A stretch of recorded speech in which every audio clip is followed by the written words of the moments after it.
All right. Peace and greetings, YouTubers. So, surviving R. Kelly. Listen, this is not how I was trying to start off the new year, but Happy New Year. So as you know, the Lifetime Network has been airing a docuseries about the experiences of R. Kelly through the lens of many women in which he's come into contact with, whether that was through music, whether that was through sexual contact. Some are stating that there was physical abuse, emotional abuse, all kind of layers and elements. And so I just kind of want to talk about a larger conversation around the subject matter. I'm going to kind of talk about R. Kelly, but I think there's a bigger conversation to be had.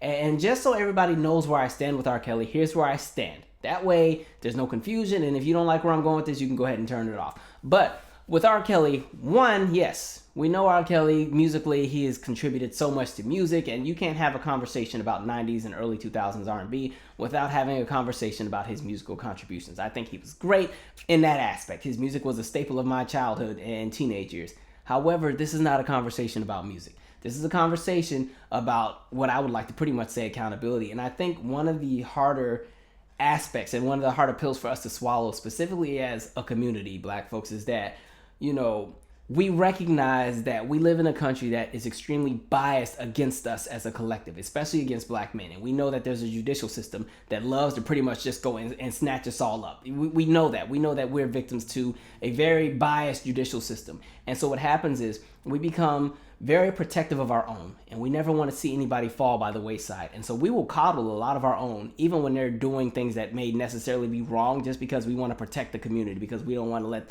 the community fall apart. We don't want to have another black man go behind bars. We don't want to have another black woman go behind bars, this, that, and the third.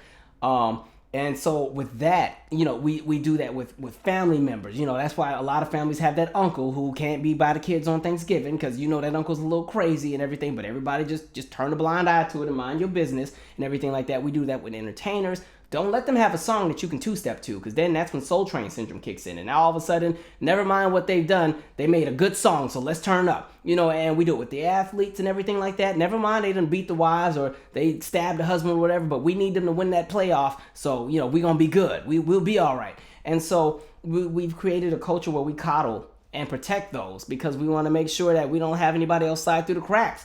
But the problem with that is, that kind of behavior breeds a toxic environment, and it allows even more dangerous things to happen. And really, it's actually reductive to, I guess, the upbringing or the uplifting of what you would call a black collective. Pretty much with R. Kelly, no matter how much you may like this man's music, no matter how much his music may have impacted your life, there's a conversation to be had about what this man's been doing for the last 20, 30 years. And it's hard to ignore it and act like it's not happening, because there's just so many elements and so many pieces of evidence that are tangible, that are in your face. Whether it's the videos, whether it's the different women that are coming and talking about it, there's so many different layers. And I think what's disturbing is you're watching so many people go out on a ledge ready to lynch themselves to protect this man. Meanwhile, they will sit here and dismiss the entire narrative of anything from the victims. They don't even want to hear it. And so, do I think R. Kelly has done everything that's, he's been accused of? To be honest, I think he's done a large portion of it. I don't know if he's done all of it, but I can guarantee you, we know that he's on video. We know that he was charged. We know there was a bunch of different things that happened. And so it's hard to just sit there and act like all is smooth. You know what I mean? And so I think with the documentary, one of the things I will say, though, is because I think with R. Kelly's situation, he is the end result of a larger situation or a larger origin that wasn't nipped in the bud at the beginning. In the beginning of the documentary, you see how they talk about his childhood. Now, he himself was a victim of being molested, and so was the brother. And how I think the brother had went and told R. Kelly, listen, this happened to me. And then the narrative was like, just be quiet. This, you don't need to be talking about this. And that's kind of something that's always happened in our community to an extent where, you have those in-house conversations that you don't need to be telling all the family business. You need to be quiet. Keep, don't tell nobody. Or even remember The Color Purple, you better not tell nobody but God. That's kind of a thing that happened. And so the question becomes, had that situation that happened to R. Kelly been taken care of when R. Kelly was a child, or when R. Kelly's brother was a child, would we be here right now having this conversation? I think that's one of the things to also look at. Like, what you're seeing is a continued cycle. And R. Kelly was just a person who happened to be on one of the middle cars on this larger train. You know what I mean? And unfortunately for him, in his situation, because he's a celebrity and also had power and had wealth and had money, he was almost able to enhance his experience with being on that train. And so pretty much his train was the luxury car on the train. And that's why he was able to pull in so many different people, this, that, and the third. And I think you have to have that conversation about, just the periods in time where a lot of times things like sexual assault and sexuality in general was taboo to talk about in the 60s, in the 70s, in the 80s, even in the 90s. There just weren't conversations to be had. And I think the reason why I get so, I don't want to say animated, but I guess I have such an empathetic approach to to all of this is somebody extremely close to me was a victim of like sexual assault, and their experience was very unique because they grew up with a learning disability and they literally weren't able to talk until they were almost 7-8 years old. And so what happened was, while they were younger, and this is back in like the 1960s, some crazy lunatic in the neighborhood raped them, and then when they got home, their clothes were all tattered and messed up. And so rather than the parent wondering what happened, they actually got a whooping because their clothes got messed up. And the child, they weren't able to explain what happened because they weren't really able to talk that well. They weren't able to, some of those words didn't exist in their vocabulary. Something like rape or sexual assault or a molestation, it wasn't really a word for them to understand. It wasn't a part of their caliber of vocabulary at the time, let alone the fact that they really weren't able to talk. And so they got punished for getting their clothes messed up. And that stayed with them for years. And so I think that's the experience of so many people.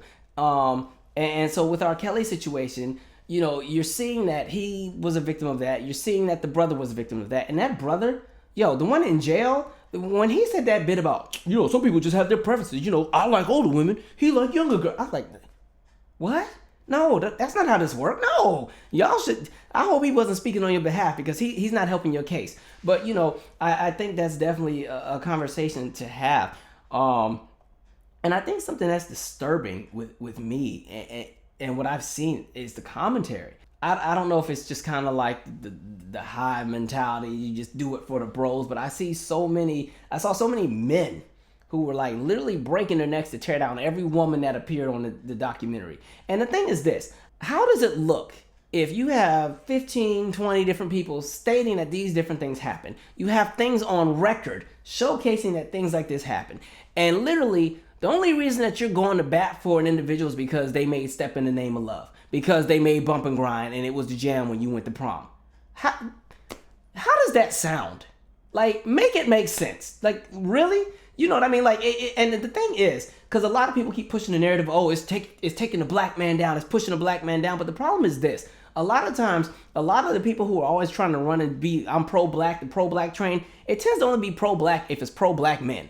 And then the women are all collateral. It's the hell with them. They need to just be quiet. You know what I mean? Like, you need to just go ahead and be comfortable being sexually assaulted or raped or molested for the good of the culture or for the good of the collective. No, that ain't for the good of anything. That's for the good of your interest and your ego. And I think I have an issue with that. And so, it's really disturbing. Like, as I was looking on social media, I'm seeing comments like, those girls were 17. They were old enough to know what they wanted. And I'm like, okay.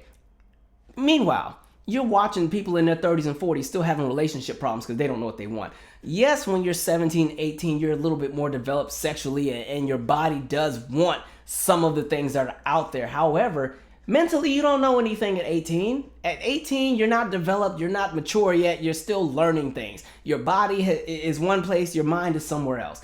And so there were so many people, and not just men, there was a lot of women doing it too, because, a lot of women love R. Kelly, and don't you talk about their man R. Kelly, especially a lot of women over the age of 35, went hard for R. Kelly. And so I'm sitting here watching and reading the commentary, I'm like, this is disturbing. It's like, there were comments where it was like, well, girls have always been fast. They be stuffing their bras and everything, this, that, and the third. And I'm like, well, if you want to have that conversation about body type and body image, then that's a conversation about what's been placed in the media and what's been considered influential to teenagers since probably the 1970s. So that's not a conversation about them being fast. That's a conversation of them feeling insecure and feeling that they're going to have to set themselves to a certain standard that everybody else believes that they should be accustomed to or they should abide by. Otherwise, they're a social outcast. That's not about them being fast and everything like that. And I think it's just disturbing. If you're gonna be pro-black and do the whole pro-black thing, because I'm down like everybody else, we gotta take everything full circle. It can't just be pro-black for selective people and everybody else needs to take a back seat. Because I think that's one of the reasons why a lot of the movements we had in the past failed, because we kept putting all the women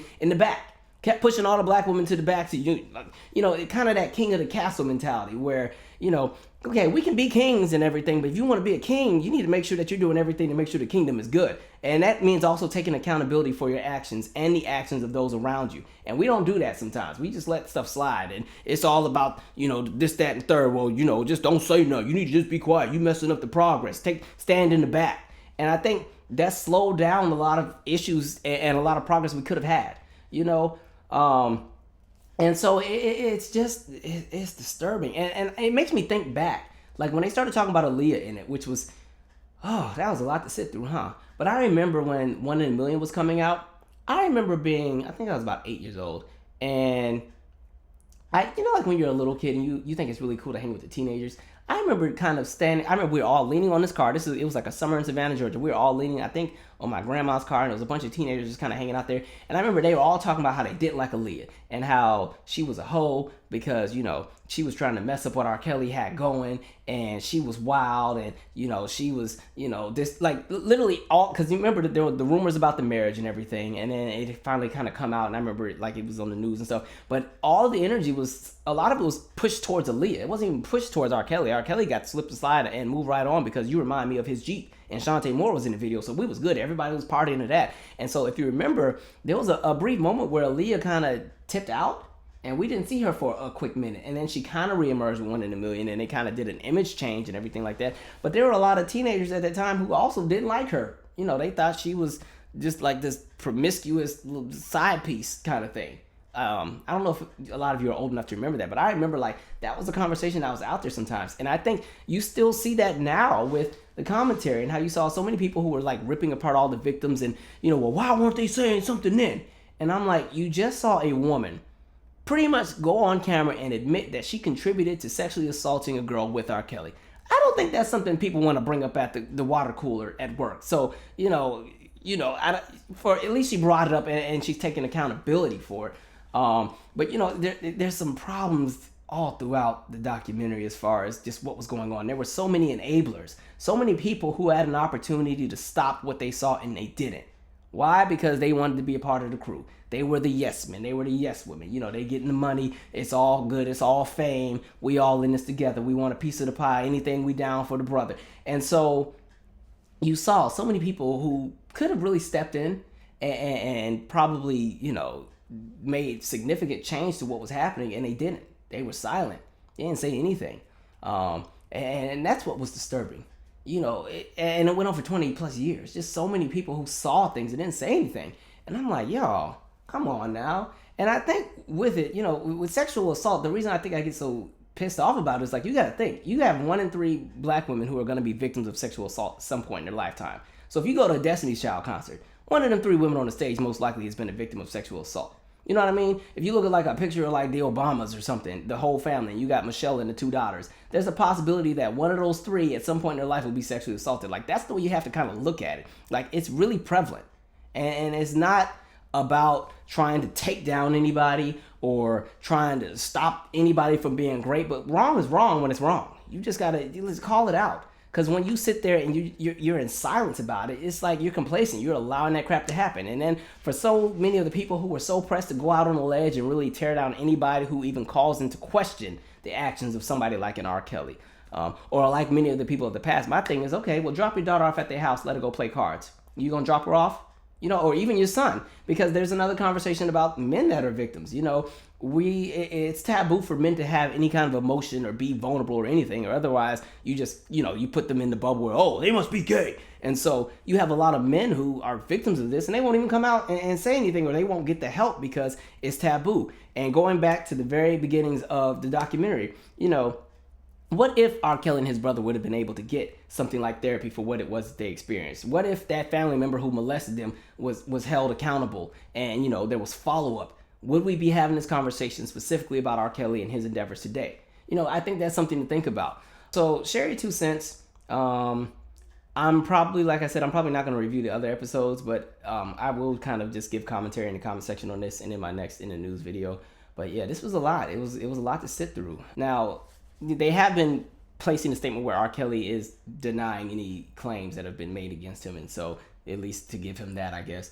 But we'll see what happens. I know there's a cease and desist because they don't even want this thing to air, and I remember there was some gun threats at the premiere, and there's a lot going on. But again, there's some conversations to be had. I think R. Kelly is the long-term result of a larger origin that wasn't taken care of. And like I said, he's on one of the cars on a train that's just been riding, and because you didn't stop that train at the caboose is the front of the train, or is that the back? Well, whatever part is the front. You didn't stop it at the front, and now you have a whole train just going all across, and it's picking up more victims. And I think that's something people have to think about.